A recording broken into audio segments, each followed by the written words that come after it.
Hello बच्चों आज 11th class का एक टॉपिक लेके आए हैं जिसका नाम है energy stored in a spring. Last video work power energy में मैंने वर्टिकल सर्कुलर मोशन के बारे में बताया था बच्चों।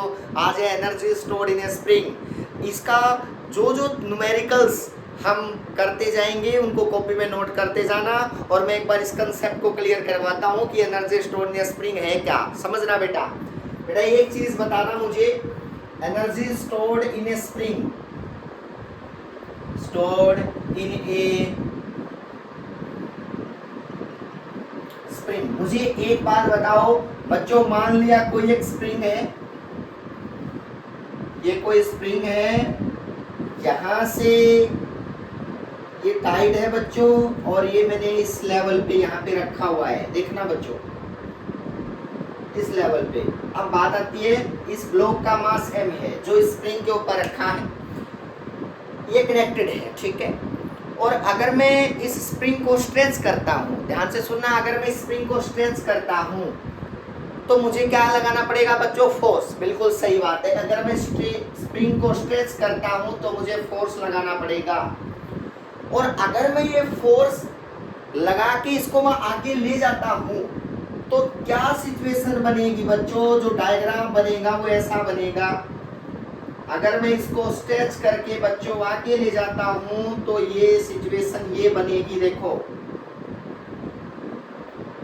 ये इसकी पोजीशन जहां से मैंने फोर्स लगाना शुरू किया, ये कोई सेकंड लोकेशन बेटा किसी जगह पे, सुनना, ये उसकी इनिशियल पोजीशन कोई भी हो सकती है, और ये इसकी कौन सी पोजीशन है? मान लिया बच्चों फाइनल पोजीशन की, मुझे यहां तक लेके जाना उसको, ठीक है। अब समझो बच्चों, अगर मैं आपसे एक बिल्कुल क्लियर बात पूछूं कि ये इनिशियल पोजीशन है, ये फाइनल पोजीशन है, इनके बीच का जो गैप है ना बच्चों वो x है, यहां से यहां तक के बीच का गैप x है, समझना। और अगर मैं इसको स्ट्रेच करके यहां से यहां लेके जाऊंगा तो बिना फोर्स के पॉसिबल नहीं है। तो मैं जैसे जैसे मैं इसको आगे स्ट्रेच करता जाऊंगा बच्चों, तो समझना मेरा ये जो फोर्स लगाया है ना, ये कांस्टेंट फोर्स नहीं होगा। मतलब अगर मैं आपको कहूं कि मैंने फोर्स 2 न्यूटन लगा दिया और मैं इसको स्ट्रेच करते जाने लग रहा हूं, बेटा नहीं। आपको पता है जैसे जैसे स्ट्रेचिंग बढ़ती जाएगी वैसे वैसे क्या होगा बच्चों?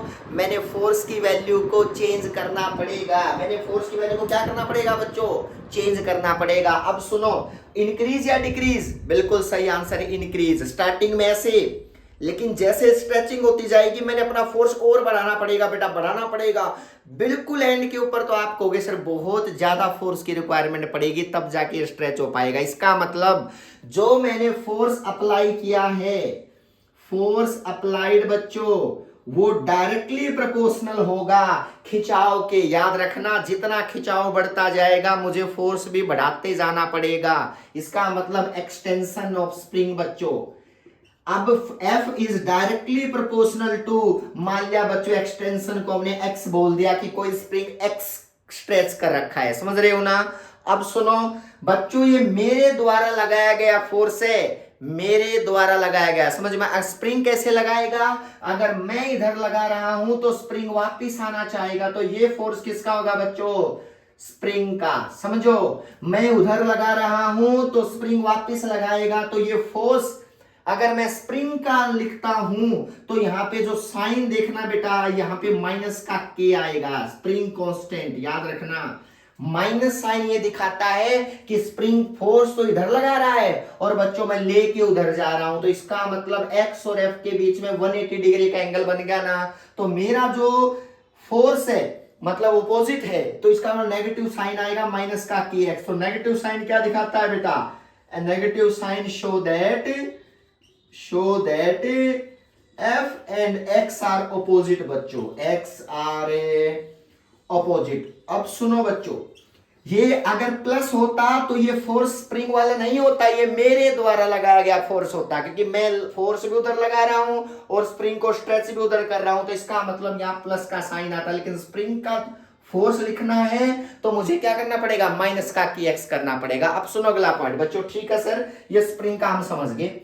अब बेटा एक बात बताओ, जब ये बिल्कुल एंड पे जा चुका है ना, बहुत ज्यादा स्ट्रेच हो चुका है, उस टाइम पे मुझे ये नहीं पता कि भाई मेरे उस टाइम पे मुझे कितना फोर्स लगाना पड़ेगा उसको थोड़ा सा और स्ट्रेच करने के लिए। ध्यान से सुनना, मतलब मैंने देखा कि भाई ये इस पॉइंट तक मैंने स्ट्रेच कर दिया, फिर मैंने क्या किया, जब मैक्सिमम स्ट्रेच कर दिया ना एक्स, तब मैंने थोड़ा सा और करके देखा, बिल्कुल थोड़ा सा, बेटा समझो, मतलब इतना नेग्लेजिबल कि भाई यहां से सिर्फ बेटा इस ब्लॉक को थोड़ा सा आगे डिस्प्लेस करके देखा। देखो डॉट डॉट वाली लाइन, मतलब समझना, मैंने इसको बिल्कुल x वैल्यू पे जाके dx थोड़ा सा बच्चों बिल्कुल स्मॉल डिस्प्लेसमेंट और करके देखा dx, तब मुझे फील हुआ अरे सर बहुत ज्यादा फोर्स लगाना पड़ रहा है मुझे x स्ट्रेच होने के बाद, तो क्योंकि पता तो तब चलता है ना, ऐसे कहते रहते हैं फिजिकल टू के एक्स, कब पता चलेगा,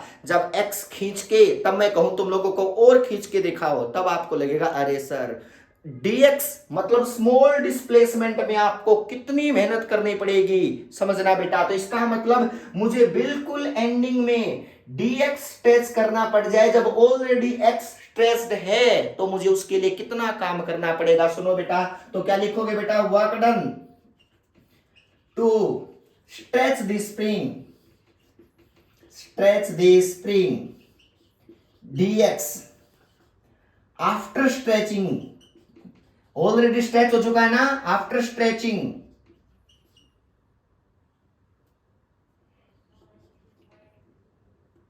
x, याद रखना x को स्ट्रेच जब x कर रखा है बच्चों तो dx और करके देखा, बहुत मेहनत लगी लेकिन मैंने करना चेक किया बेटा कि कितनी मेहनत करनी पड़ रही है, इसका मतलब dx और किया, तो आपको जो वर्क डन करना पड़ेगा dw वो करना पड़ेगा फोर्स इनटू कितना डिस्प्लेसमेंट किया बच्चों dx। ध्यान से सुनना, अब यहां पे क्लियर है कि ये जो फोर्स है ना बच्चों, ये फोर्स ये क्या है कि x, बात समझ रहे हो ना, क्योंकि x ऑलरेडी स्ट्रेच है ना, तो उस टाइम पे कितना फोर्स लग रहा होगा उसके ऊपर बच्चों, मेरे द्वारा, अगर मेरे द्वारा है तो प्लस, और स्प्रिंग द्वारा देखूंगा तो क्या साइन नोट कर दूंगा माइनस, तो इसका मतलब dw is equal to kx into क्या आ गया बच्चों, इसके का मतलब जो मेरे द्वारा वर्क डन है वो कितना आया बच्चों, kx इंटू dx।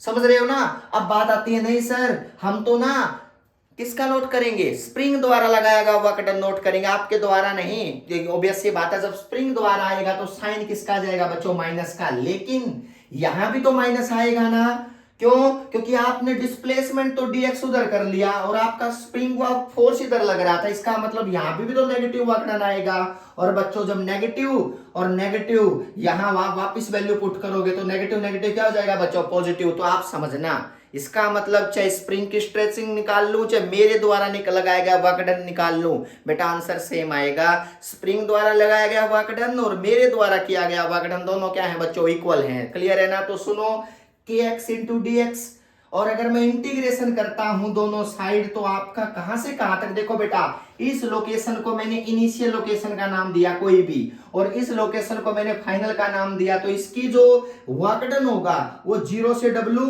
यानी कि यहां कोई मेहनत नहीं करनी पड़ रही थी, लेकिन जब इसको खींच के लेके गया तो मुझे w करना पड़ा, तो इसका मतलब 0 टू w, लोकेशन क्या होगी, इनिशियल टू फाइनल, की पता नहीं कहां से जो भी स्ट्रेचिंग बेटा जहां से शुरू करो वो इनिशियल, और जहां पे खत्म कर दो वो कौन सी होगी बच्चों, फाइनल।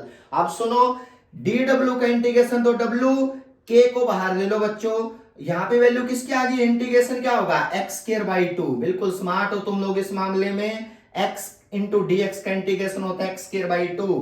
बच्चों जब इसको नोट करूंगा तो आपका आंसर आएगा 1/2 k, अपर लिमिट माइनस ए, लोअर लिमिट, तो मैं सीधा पुट कर रहा हूं बेटा x स्क्वायर माइनस एक्स आई का स्क्वायर, समझना यही w है, मतलब ये वर्क डन आपका हो चाहे स्प्रिंग का हो, क्लियर है ना, स्प्रिंग का, क्योंकि स्प्रिंग वर्क डन इधर करेगा और आपके वर्क डन की डायरेक्शन इधर होगी, तो इसका मतलब बस फर्क इतना ही है कि अगर मैं कहूं कि ये बताओ वर्क डन किसने किया है, तो ये वर्क डन स्प्रिंग का भी तो है ना बेटा, तो इसका मतलब ये जो work done by the spring है, work done by the spring, इसी को हम क्या बोलते हैं, energy stored in a spring, यानी कि ये एनर्जी स्टोर्ड बच्चों पोटेंशियल एनर्जी के टर्म में होती है, पोटेंशियल एनर्जी, क्योंकि जो फोर्स लगता है यहां पे वो स्प्रिंग फोर्स है, और स्प्रिंग फोर्स कौन सा होता है बच्चों, कंजर्वेटिव, याद रखना, और कंजर्वेटिव फोर्सेस जहां होंगे ना वहां पे पोटेंशियल एनर्जी चेंज आता है। तो इसका मतलब आप लोगों को एक क्लियर होना चाहिए कि जो ये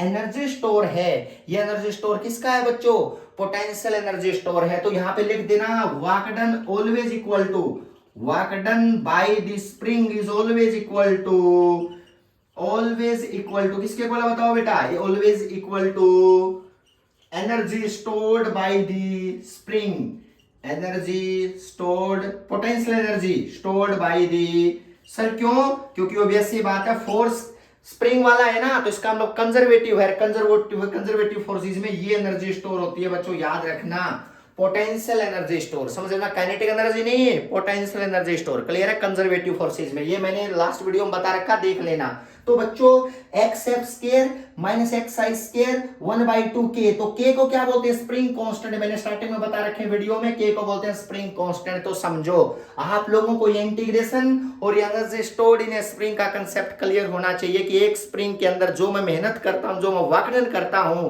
वही वर्क डन वहां पे पोटेंशियल एनर्जी के टर्म में स्टोर हो जाता है। बच्चों सर चेक कैसे करें, एनर्जी स्टोर हुई है क्या इसमें, बेटा मैं फोर्स लगाना बंद कर दो, ये स्प्रिंग वापस आएगा। मतलब अगर आपको लगता है कि मैंने फोर्स लगाया और उसको छोड़ के देख लेना, अगर वो वापस भाग रही है वहां से बॉडी, तो समझ जाना कि वो फोर्स जो लगा रहे हो ना वो कंजर्वेटिव है। क्या है बच्चों, कंजर्वेटिव, क्लियर है ना, चाहे वो ग्रेविटेशनल है, चाहे वो इलेक्ट्रोस्टैटिक है, चाहे वो स्प्रिंग है, समझ, मतलब ग्रेविटेशन फेंकना बेटा ऊपर बॉल को, वापिस अपने आप खींचेगी ना, मतलब समझो जो एक साइड तो जिनका मैं वर्क डन कर दूं, दूसरी साइड अपने आप भाग के आ जाए, तो समझ जाना जो मैंने फोर्स लगा रखा था उसको खींचने के लिए या उसको फेंकने के लिए, उसको कौन सा था बताओ, कंजर्वेटिव फोर्सेस, क्लियर है ना बेटा। तो ये आप लोगों को ना ये चीज समझ में आनी चाहिए, एनर्जी स्टोर्ड इन स्प्रिंग कर लोगे ना, ये 11th क्लास का टॉपिक था, इसके न्यूमेरिकल्स नेक्स्ट वीडियो में डिस्कस करेंगे, क्लियर है ना। थैंक यू सो मच बच्चों।